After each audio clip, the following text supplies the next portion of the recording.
Thoughts. They're such peculiar little things, aren't they? Fleeting as the morning mist, yet often as stubborn as a stone in your shoe. We tend to believe our thoughts are these grand proclamations from on high, declarations of truth and reality.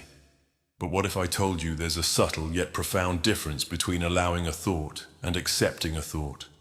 Today, my dear friends, we are diving into this distinction, a simple shift in perception that can transform your experience of the mind itself.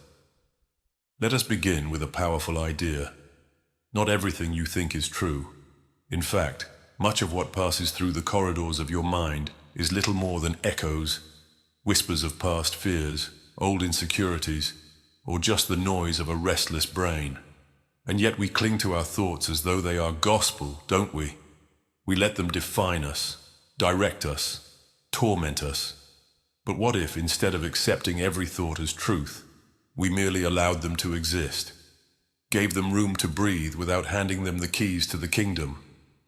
Picture this. You're sitting by a river, watching the current flow by. Twigs, leaves, and bits of debris drift along in the water.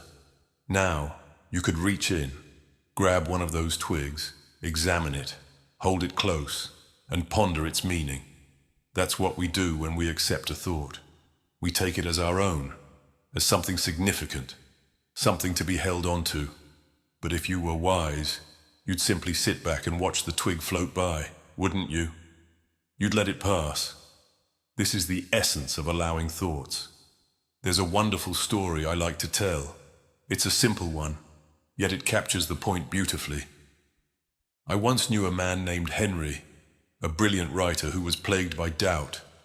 Every time he sat down to write, his mind would fill with a cacophony of criticism. "You're not good enough," it would whisper. "This is rubbish. No one will read this." And Henry, like so many of us, would listen. He would accept these thoughts as truth. He would close his notebook, put down his pen, and walk away, convinced of his own inadequacy. One day, over a glass of sherry, I asked him, "Henry, what if you simply allowed those thoughts to be there without believing them? What if you let them chatter away like noisy children in the back seat, but you kept driving anyway?" He looked at me bewildered. "What do you mean?" he asked. "You see," I continued, "thoughts are like uninvited guests at a dinner party. They arrive unexpectedly, make a bit of noise, and often overstay their welcome. But you don't have to entertain them. You don't have to accept them as honored guests. You can nod politely, let them sit in the corner, and continue with your evening." It's a rather liberating concept, isn't it? Allowing thoughts instead of accepting them. When you accept a thought, you give it power. You take it in, make it part of your identity as though every passing idea is a fundamental truth about who you are. But when you allow a thought, you simply observe it. You let it exist without judgment, without attachment. It's there, but it's not you. Imagine for a moment, if you will, a grand old theater. You are sitting in the audience, watching a play unfold. The actors on stage are your thoughts, dramatic, exaggerated, full of life. They perform their parts with gusto, shouting their lines as though they are the ultimate truth. "You'll never succeed," cries one actor. "You're a failure," bellows another. But here's the twist. You are not one of the actors. You are the audience. You are there to watch, not to get on stage and join the performance. You see, when you accept a thought, it's as though you've leapt from your seat and rushed onto the stage, embracing the drama as your own. But when you allow a thought, you remain in your seat, watching it play out without becoming entangled in the story. The difference may seem subtle, but it's profound. It's the difference between being lost in the storm and observing the storm from a place of safety. I once knew a woman, a painter named Eleanor. She was a master of her craft, but she struggled with self-doubt.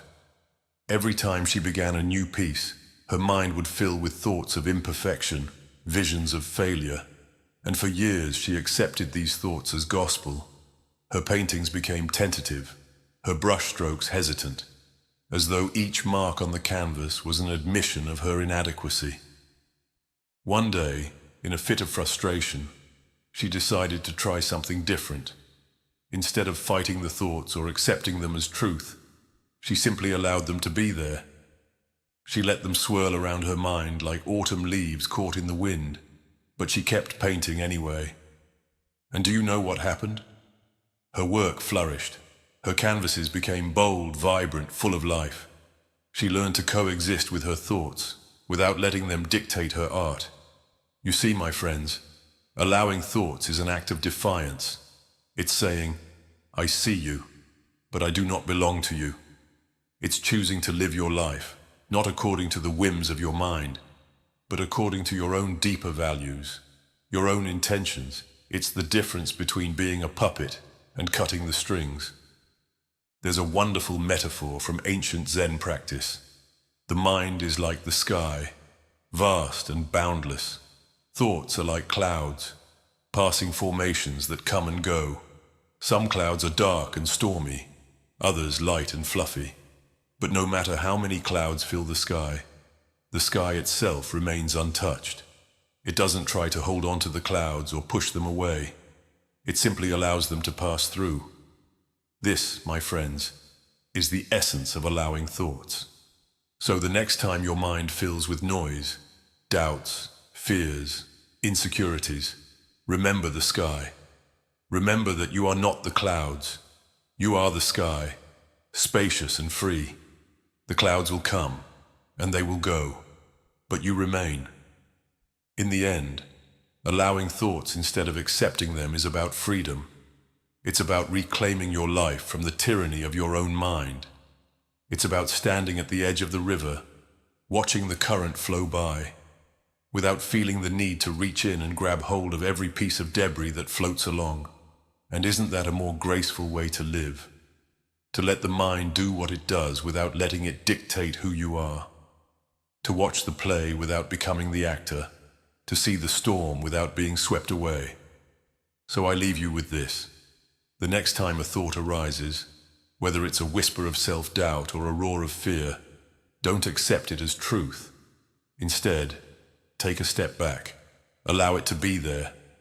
Watch it float by like a leaf on the wind, and remember that you are the sky, not the cloud. You are the riverbank, not the debris. And in that moment, you may just find a quiet, gentle kind of freedom. A freedom that comes not from controlling your thoughts, but from simply allowing them to exist without letting them control you.